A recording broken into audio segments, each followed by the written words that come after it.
Welcome. My group and I, which include Anika Jack, Casey Harding, Leanna Campbell, and myself, Lorna Moore, are here to talk to you on the importance of observation and reflection in early childhood education. We are going to look at what observation entails, the importance of observation, 5 benefits of observation, and 2 major roles of the practitioner, a scenario that resulted from the lack of proper observation, and techniques that can be used in observing. Take a look at these pictures. What can you make of them? What are you doing when you look? This is Rodon and Jenny. They love to make creation with Legos. Shea loves to be in the natural environment and loves animals. She wants to be a veterinarian. How do we know this? We found this out through observation. According to Spielberg 2005, observation is often seen as one of the most simple yet effective methods of assessing young children as they develop. Observation entails paying close attention to the behaviors of children within various environments to develop their understanding of their strengths and weaknesses. It also includes their thinking, skills, and knowledge. As early childhood practitioners, we want to know all about the children in our care so that we can effectively plan for learning. Having knowledge about the needs and interests of children creates the opportunity for individualized needs as evaluation of learning is taking place. Observation looks at the whole child, and practitioners get the opportunity to view many components at the same time. The emotional, physical, social, and cultural dimensions of the child are equally important, especially with younger children. Here are some of the reasons why we as practitioners observe children. To note their developmental milestones. Children develop in 6 domains: physical, cognitive, language, social, emotional, and spiritual. As they grow and develop, they also develop their being in the world. Through observation, practitioners will be able to determine which skills children are lacking and plan environments to address the problems. Interests and preferences. We are not able to maximize children's potential if we do not know their interests and needs. Observation is therefore beneficial to the practitioner. Knowing children's interests helps us prepare the environment to foster holistic development. There are strategies for creating desired effects. We are able to look at children's strategies to problem solve, resolve conflicts, how they participate in play, does he or she share. Observation is therefore vital to ascertain children's developmental levels. Their personalities and temperaments. Knowing something about a child's personality helps us to be sensitive about our tone of voice or helps us know what topics to avoid. According to Allard and Hunter 2010, temperament is vital because it helps practitioners better understand the differences in each child. Through observation, practitioners will learn how to help children express their preferences, desires, and feelings appropriately. During observation, we can also self-evaluate our provision, planned environment, resources, routines, methodology, expectations of children, effectiveness of our support and strategies.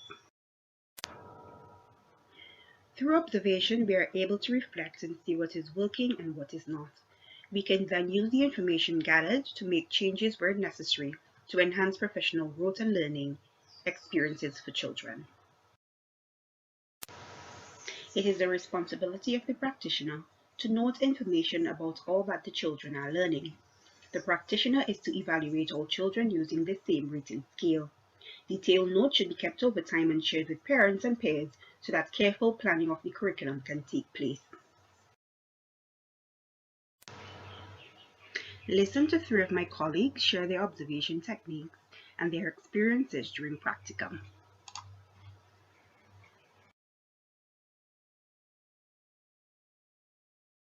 During my practicum experience, the observation method that was used to observe the classroom was a checklist. According to CalPERS 2013, a checklist is the list of questions the observer will be looking to answer without the intervention of a respondent. A checklist was chosen as a clear and convenient method in observing the areas outlined in the classroom. Areas being observed was the classroom spacious and interactive? Yes. Was the furniture and equipment age appropriate? Yes. Was the learning centers interactive and sensory? Yes. In my practicum experience, I used the anecdotal record to observe the relationship between parents, children, and teacher. This method requires a summary of what had taken place during a particular time and is often recorded after the observation had taken place. Bandale, Umadura, and Uluwatoyo 2014 stated that the anecdotal record is used to observe the behaviors, skills, and attitude of all learners as they are related to the outcome of the program. The anecdotal record was used because it is very flexible, it is quick to write, and it helps you to catch unexpected behavior or incident.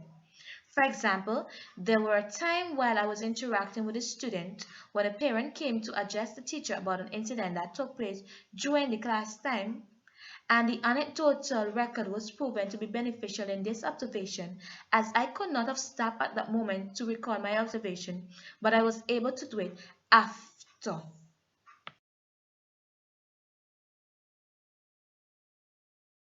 One of the observation methods I used during my practicum was the naturalistic observation method. Naturalistic simply means I looked at the children, I looked at the teacher, I looked at the parents, I looked at all the activities that they did, and I simply wrote everything down. And in doing this, did you record any useful information? I did. I actually observed a child sitting in the third row.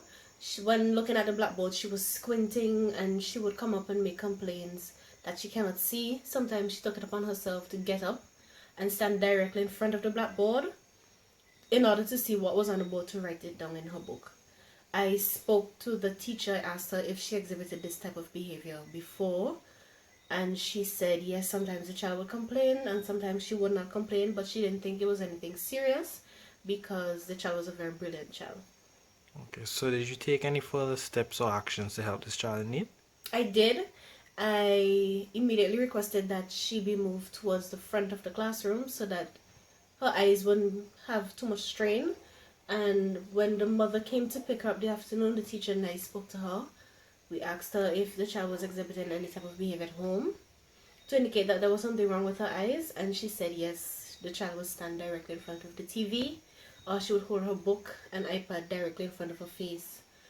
And we advised her that she needs to get the child's vision tested, and she did it the very next day, and the results were that she had 20% vision in one eye and 50 in the other, and had we not taken those steps, her vision would have been continued to deteriorate. Therefore, a lack of proper observation would have caused the child's vision to deteriorate further. Exactly. Okay. Exactly. It was a good thing that I suggested that she was moved towards the front of the class so that the strain on her eyes wouldn't be too much, and that we spoke to the mother so that she can get the classes in need. You see, quality observation is a constant practice and can include spontaneous narrative and digital recordings. Its purpose is to inform the teacher of how children learn, what they know, and what they can do currently.